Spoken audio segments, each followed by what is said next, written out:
Muy bien, buenos días, muchachos. Buenos días a todos. Iniciamos la última unidad y sí les recomiendo poner mucha atención, obviamente como las otras clases, pero sí hay que tener a la mano su cuaderno con qué apuntar y hacer anotaciones, pero a la vez hacer preguntas. Esta unidad tiene un tema de soluciones. Y en base a eso vamos a trabajar. Ya hemos platicado la semana pasada que hay que hacer un reporte, una práctica, y que precisamente el día de hoy vamos a explicarles parte de ese reporte, porque hay que hacer unos cálculos. Entonces, ¿de qué trata? Y es un reporte que es una combinación realmente de dos prácticas. Entonces, luego van a decir, profe, ¿cómo teníamos que entregar esto? Ahí está. Es una combinación de 2 prácticas, las últimas 2 prácticas que vienen en el manual. Se van a fusionar y van a entregar un solo reporte. Hay unos cálculos que se tienen que hacer de inicio, eso tienen que entender cómo se hacen, el por qué se hacen, todo eso es bien importante. Entonces, hay que poner mucha atención en todo esto, ¿estamos? Pues bueno, tengo unas diapositivas, estas diapositivas han estado ahí en plataforma. Ha estado abierta la unidad 6 disponible para que ustedes consulten. De hecho, dentro de la unidad 6 es donde se encuentran los módulos, pues en la unidad 6 donde se encuentra la parte del reporte. Entonces, claro que si ustedes van al calendario solamente, pues van a ver un reporte, pero no tienen ni idea. Entonces, por eso es que están las notas. Hay incluso una serie de ejercicios que yo les recomiendo hacerlos. Viene dentro de la parte de archivos de clase, está el documento de estas diapositivas y enseguida viene ejercicios. No se los voy a dejar encargado. Ojo, pongan atención, no me los van a entregar, pero yo espero que me hagan preguntas de ellos de aquí a que llegue el examen de ustedes, porque sí va a venir algo de esto en el examen. ¿Por qué no se los estoy encargando a fuerzas? Porque hay un par de ejercicios similares que tienen que hacer, resolver y entregar en el reporte. Entonces, de alguna forma, ustedes sí tienen que hacerlo, pero yo les recomiendo ampliamente que para que estudien esta unidad, resuelvan esos ejercicios. Esos ejercicios vienen en un documento Word, lo pueden desplegar dentro de el visor de Canvas de la plataforma.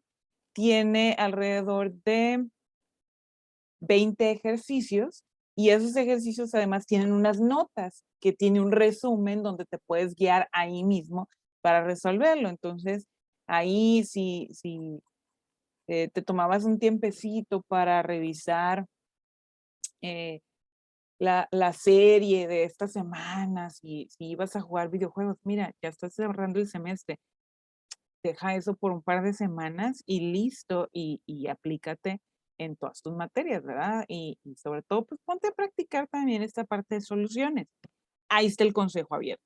Ustedes sabrán si lo toman, sale. Pues bueno, estamos en soluciones. Precisamente por eso decidí utilizar en la portada estas imágenes. Y van a decir ustedes, ay, pero ahí parecen nada más unos polvos y de colores. Sí, pero tiene sentido. Ustedes los ven mezclados, ¿sí? Y algo que está aquí donde aparezco naturalmente, ya ustedes pueden mover si posicionan el mouse sobre la casilla donde aparece mi imagen a la derecha, en la esquina superior derecha, ustedes van a ver aquí abajo de mí está apareciendo, hay una figura donde únicamente están matraces aforados, que son los matraces que nos permiten tener un volumen exacto. Esto nos permite que podamos realizar nosotros prácticamente, o sea, yo con mis manos, que realice las disoluciones con la concentración correcta, ¿sí? Aquí sí, no me va a variar el volumen, por eso han sido construidos los matraces aforados o también se les conoce también como un matraz volumétrico, porque nos va a dar exacto. No nos va a medir por mililitros, no nos va a medir por cada 50 mililitros, no, por la cantidad en la que fue diseñado únicamente, ¿sí? Entonces, bueno, vamos a ver que dentro de esta unidad el concepto de la solución o disolución y muy importante que es lo que vamos a tener que aprender y practicar, formas de expresar lo que hay en una solución y es donde viene la terminología de concentración. que se refiere prácticamente a qué tan concentrado, o sea, qué tanto soluto tiene en esa disolución, qué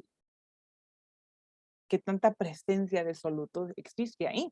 Entonces, hay formas de expresarlo. Nosotros podemos hablar de situaciones como por ciento en peso, un parámetro que nos ayuda a hacer estas mediciones es la densidad del soluto y el solvente. Podemos hablar de concentración en partes por millón, podemos hablar en concentración en molaridad y molalidad. Y nótese que se escriben diferentes, suenan casi igual, pero hay una R aquí y una L acá, que lo cual lo hace diferente, porque una está expresada por litros de solución y otra por cada 100 gramos de disolución. Entonces, son muy distintas, pero son formas de expresar y así es como se manejan los reactivos. Normalidad y fracción molar. Entonces, los reactivos nosotros los adquirimos en una concentración, no vienen 100%. Yo ya les introducía este tema la semana anterior, donde platicábamos de esto. O sea, no existe ese determinado que, ay, esto es 100%, como voy a decir aquí. Yo en esta botella de agua tengo 100% agua. Tampoco es cierto. Esto es una disolución también. Aquí adentro de esta botella de agua que proviene, acá tengo la botella más grande, el garrafón, y ahí no viene pura agua H2O, o sea, completamente destilada, y ese H2O no. Ya sabemos que contiene ciertas sales minerales, que debe ser potasio, magnesio al menos, puede tener algunos carbonatos, porque son necesarios para mi organismo, porque la concentración natural del agua es así, y yo no puedo, mi organismo, sí, necesita en su mayoría agua, estoy de acuerdo, pero necesita los otros compuestos que están diluidos también ahí. ¿Ok? Entonces, esa es la realidad. En la naturaleza tenemos disoluciones. No tenemos en realidad un compuesto, y estoy hablando de disoluciones para líquido, pero voy a tener disoluciones que puedo tener sólido dentro de un líquido. Entonces, pero estoy hablando entonces que voy a trabajar con disoluciones líquidas al final de cuentas. ¿Sí? ¿Qué es entonces una solución? Prácticamente, si yo lo observo nada más como una definición, una mezcla homogénea. ¿Recuerdan ustedes cuál es la diferencia entre homogéneo y heterogéneo? Está la otra palabra, heterogéneo. Mm, Que se pueden ver sus componentes. ok. Acá heterogéneo puedes ver, visualizar sus componentes, ¿no? Ver sus componentes. Correcto. Si lo vemos de una manera así súper sencilla, es correctísimo, Marcos. Gracias. Por ejemplo, ¿dónde tenemos una disolución este, heterogénea? ¿Sí? Cuando mezclas agua con aceite. Aquí es a donde vamos a hablar. Entonces, en realidad, a eso no le vamos a llamar disolución, vamos a llamarles mezclas. Entonces, si es heterogéneo, vamos a llamarles mezclas, ¿ok? Porque, no se, porque en realidad, cuando tú pones agua y aceite, los ves que están separados, no están disueltos, ¿sí? O sea, no se logra ver que esté disuelto. Por eso, como no es homogéneo, entonces no le llamamos una disolución.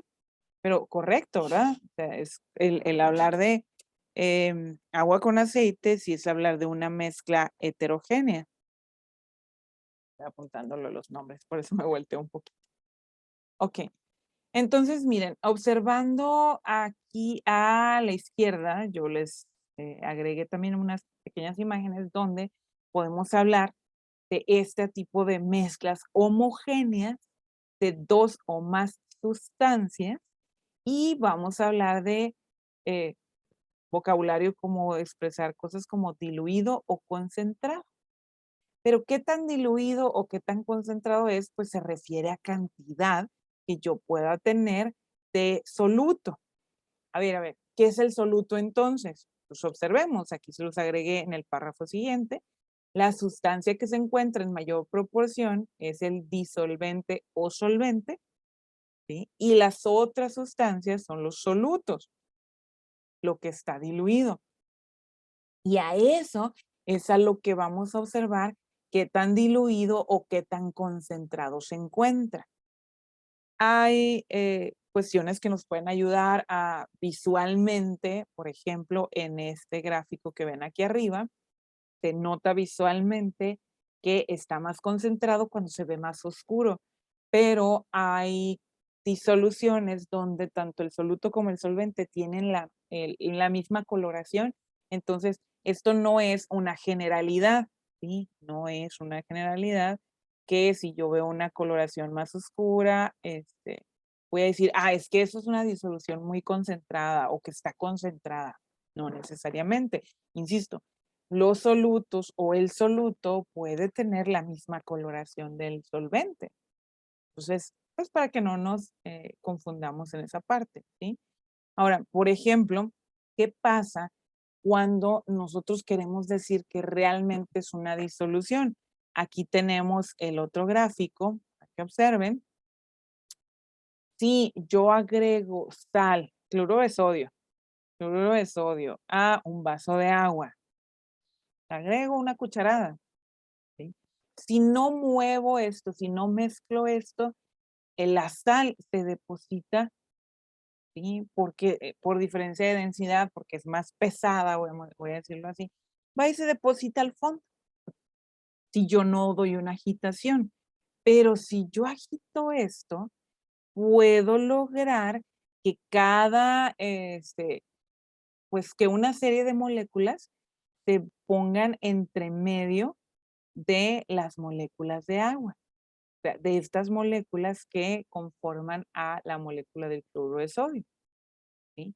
Entonces, se van acomodando entre los espacios de las moléculas de H2O y logramos disolver. Ahora, todas disoluciones tienen una capacidad para disolver y que sea realmente homogéneo. Si nos pasamos de cantidad de soluto, pues al final voy a tener una parte igual que se precipita, que queda abajo al final. Y pues como no se mezcla totalmente, no es parte de la disolución. ¿Qué pasa cuando le agregas azúcar de más al café? Si tú tienes una taza de café y le agregas 3 cucharadas de azúcar, te tomas y lo que te sabe es lo que se alcanzó a disolver, nada más. Abajo se queda aquello que ya no puede disolver esta mezcla de agua con café, ¿sí? Entonces, hay capacidad también para disolver.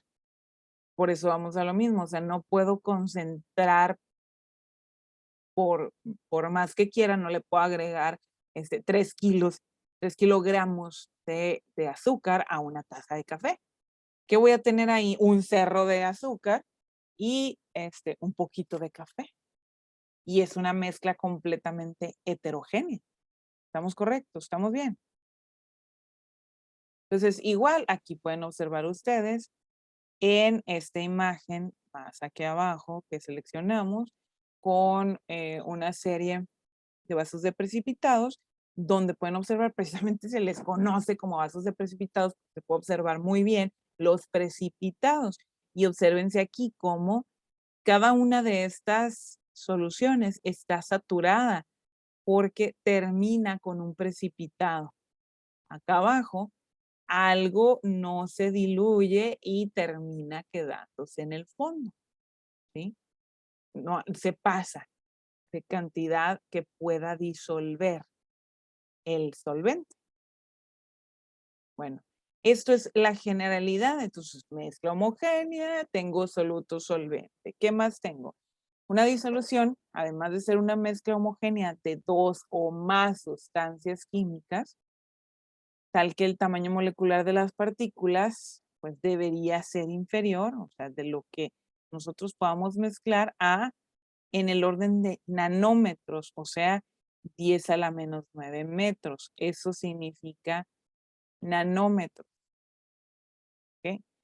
Se llama mezcla coloidal, luego existen otras cosas que ya no es disolución. Coloidal cuando el tamaño de partícula va mayor a este orden de los nanómetros, o sea, que es mayor a los 10 nanómetros.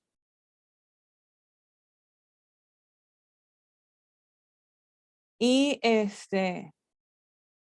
y que puede estar también entre 2 por 10 a la menos 7 nanómetros. ¿Y cuál es la diferencia entonces? A ver, ahora me estás hablando de que existen, además de disoluciones, ¿existen coloides? Sí. Y eso también es importante que lo conozcan. O sea, cuando nosotros vemos, aquí se los puse, una solución o disolución, se va a observar completamente homogénea esa mezcla. No vas a distinguir, como nos dijo ahorita Marcos, no se ven, no se observan los varios componentes de la disolución, pero en una suspensión, o bien donde podemos encontrar una mezcla coloidal, se van a distribuir las otras partículas. Aparentemente parece homogénea esta mezcla, aparentemente porque vean, está distribuido y en general podemos hablar que no hay un precipitado aquí al fondo, sino que se queda distribuido. Pareciera como que hay burbujitas pegadas alrededor, ¿sí? Un ejemplo que todos tenemos, bueno, yo creo que casi todos tenemos en casa, o si no lo han visto, ¿verdad? El gel del cabello. El gel que utilizan para peinarse. Ok. Observas tú el botecito del gel y parece, que tiene algo ahí en medio. Pero en realidad es porque no es una solución o disolución completa y tiene partículas realmente en suspensión. Entonces, esto es una mezcla que se llama coloidal o le llamamos coloides. Y también podemos hablar de mezclas como las gelatinas, ¿sí? La mayonesa, la leche. La leche, si ustedes observan con cuidado, van a poder distinguir partículas en suspensión. O sea, sí se alcanza a distinguir ciertas partículas de grasa que están suspendidas. Estos son coloides. Y hay otro que está más fuerte, que se acerca pues y prácticamente está en estado sólido, como el queso. No son propiamente disoluciones, ¿sí? Y esto está pues aquí entre estas dos. O sea, hay una mezcla coloidal y están las suspensiones, que todavía estamos hablando de un tamaño un poquito mayor a los 2 por 10 a la menos 7. ¿Sí? Y luego entonces está donde ya tengo la separación. Esto ya no es una disolución. Al hablar de situaciones como esto que tengo aquí, esto ya es una formación de precipitado. Entonces, esto ya no puedo hablar ni de suspensión, ni de coloides, y pues mucho menos de una disolución, ¿sí? Pero nosotros nos vamos a enfocar, sobre todo en esta parte, a las soluciones o disoluciones. Insisto, porque los reactivos, lo que sea que es con lo que vamos a trabajar en la empresa, en la industria, vienen en su mayoría en disoluciones y a cierta concentración. Esta concentración es lo que más me va a interesar a mí, porque de la concentración que yo tenga con lo que sea que lo voy a mezclar, pues tengo que ver hacia atrás con su reacción cómo reacciona, cuántos moles reaccionan con cuántos moles, cómo determino eso para saber realmente cuánto necesito mezclar de cada uno. Por eso es esta práctica que van a realizar. Esto que están observando, hay que ver el video de verdad, está hecho con cuidado para que ustedes puedan observar y no está muy largo, está editado de tal forma que ustedes no se aburran tampoco. Entonces ahí donde yo estoy disolviendo, pues ahí incluso les puse, ¿no? Un subtítulo donde les digo, bueno, después de algunos minutos que estuvimos disolviendo, bueno, aquí está la imagen donde ya quedó disuelta, para evitar que ustedes se aburrieran al observar esas partes, ¿sí? Entonces, de verdad, hay que tomarse el tiempo. Insisto, no está tan largo, creo que no dura ni media hora, que es un proceso que completo sí tomamos alrededor de 2 horas en realizar toda esa práctica, ¿sí? Y pues bueno, ya la cuestión de la edición, eso toma más horas, pero eso no es parte de la clase, ¿no? Ok, entonces, la formación de soluciones es un proceso que es termodinámicamente posible. ¿Esto qué significa? Que, no sé si ustedes recuerdan, dentro de cuando explicábamos las reacciones químicas y ecuaciones químicas, hablábamos que algunas son exotérmicas, o sea, que emiten calor, y otras son endotérmicas, necesitan calor para que se den. Entonces, esto nos habla que hay procesos de movimiento de calor. Básicamente es esto. La termodinámica estudia el movimiento del calor, que es un tipo de energía. Que esa energía, ¿quién la produce? Pues el movimiento de los átomos, que al interior nosotros sabemos y debemos estar muy claros ya que un átomo tiene partículas en movimiento constante. Cuando estudiamos los orbitales, ustedes deberán recordar que los orbitales son un espacio alrededor del átomo, realmente alrededor del núcleo, y cada uno tiene diferente forma, pero es un espacio de probabilidad donde yo puedo encontrar los electrones.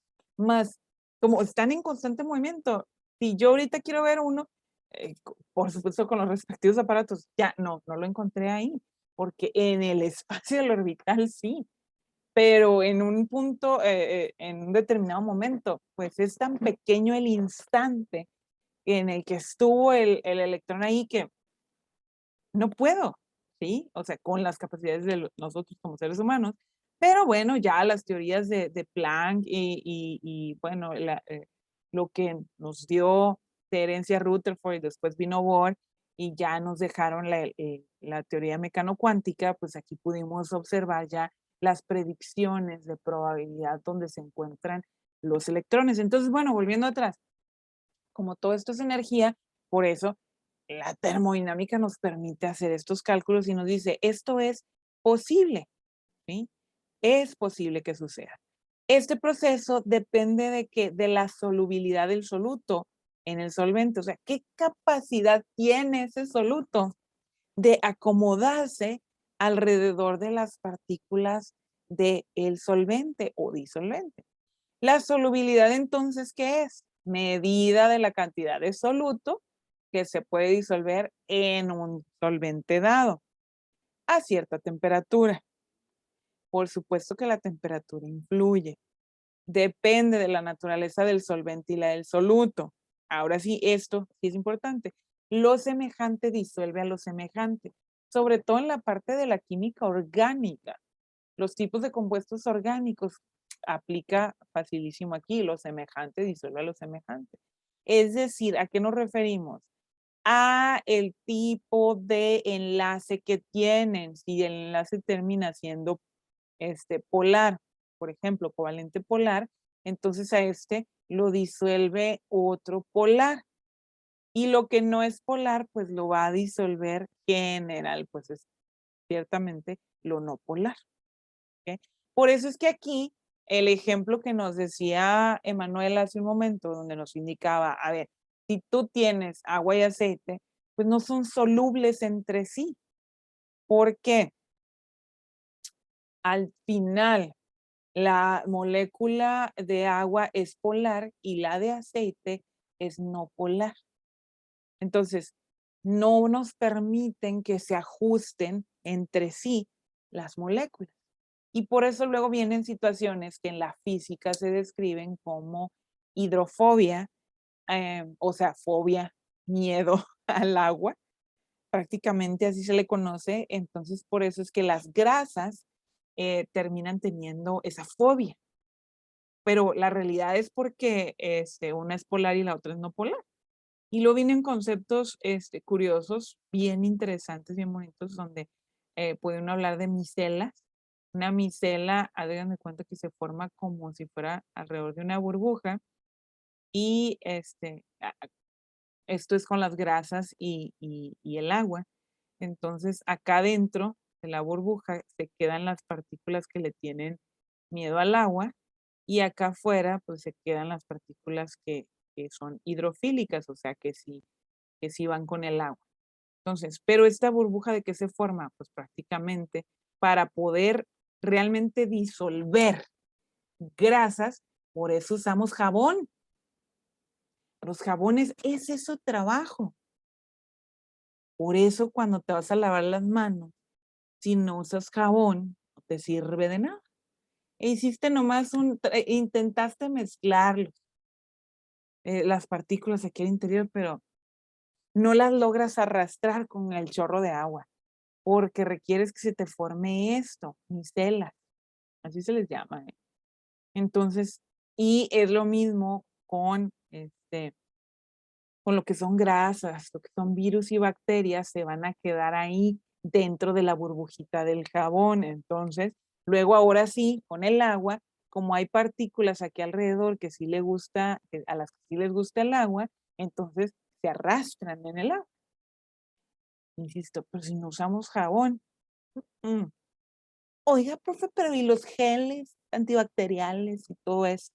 Ah, bueno, eso lo que hacen es inactivar a los virus y bacterias,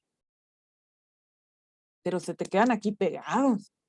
Pues si vas a comer algo después de que te pusiste el gel, ok, pues ya estás seguro porque de todas formas te los vas a comer, pero como no se te van a pegar en otras células, entonces van a salir por allá, por tu sistema digestivo, allá por el sótano. Ustedes identifiquen eso. Y sí, no pasa nada, ¿verdad? Pero la idea es que si vas a comer, pues sí, te laves las manos con jabón porque pues hay otras cosas que puedes traer aquí entre cochambre, más grasas y demás que te podían intoxicar de cierto modo, ¿verdad? Porque pueden ahí reaccionar en el interior de tu cuerpo. Entonces, ahí hay que tener cuidado.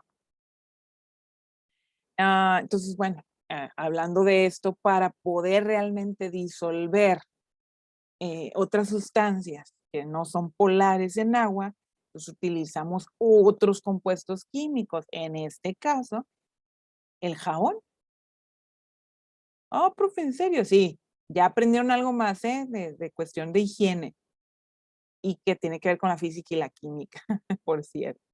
Obviamente es un poquito más avanzado la situación para irnos a explicar más a profundidad el funcionamiento de las micelas, pero yo creo que de la forma en que se las acabo de explicar, sí se puede comprender, ¿no? Respecto a los compuestos iónicos, aquellos que se pueden ionizar, estos se disuelven en disolventes polares. Por ejemplo, ¿quiénes se ionizan? Un ejemplo fácil, sales. ¿Sí? Se disuelven en disolventes polares según algunas reglas generales. Aquí nos muestra los compuestos con los siguientes iones, generalmente son solubles, cuáles con iones de litio, sodio, ahí está la sal, que es el cloro de sodio, ¿verdad? Potasio, bueno, no, los nitratos son aquí, amonias, cloratos, carbonatos, fluoruros, bromuros y ioduros. O sea, todos esos compuestos con ese apellido, sí se disocian, o sea, sí se ionizan, y por eso es que sí, ellos no son compuestos polares, pero al mezclarlos bien, por eso utilizamos agitación, a veces un poco de calor para que sí se despegue un poquito la molécula que se abra a iones, este, sí se puede, ¿no? Y bueno, y los sulfatos. Lo que no entra dentro de esto, este tipo de iones son plata, plomo, mercurio, no funcionan de esa forma. Y también sulfatos de plomo, de estroncio y de bario, no tampoco. Estos son las excepciones, pues, los que no entran de este tipo de iones. Por ejemplo, nitrato de plata no se va a disociar, o clorato de plata, carbonato de plata, cloruro de plata o de plomo o de mercurio. Existen pues esos compuestos, pero por más que si lo quieras mezclar con agua, le agregues calor o con un disolvente similar al agua, no, ellos funcionan diferente, ¿sí? Y lo mismo, hablar de sulfatos, en general los sulfatos, por ejemplo, el que veíamos en la diapositiva acá anterior, me voy a regresar un poquito, aquí tenemos sulfato de cobre, así se observa, este sulfato de cobre es un cristalito muy bonito, si no me equivoco, debe ser un cristal, híjola, me puedo equivocar aquí un momento, es que es cúbico o hexagonal, creo que es cúbico. Y si yo mezclo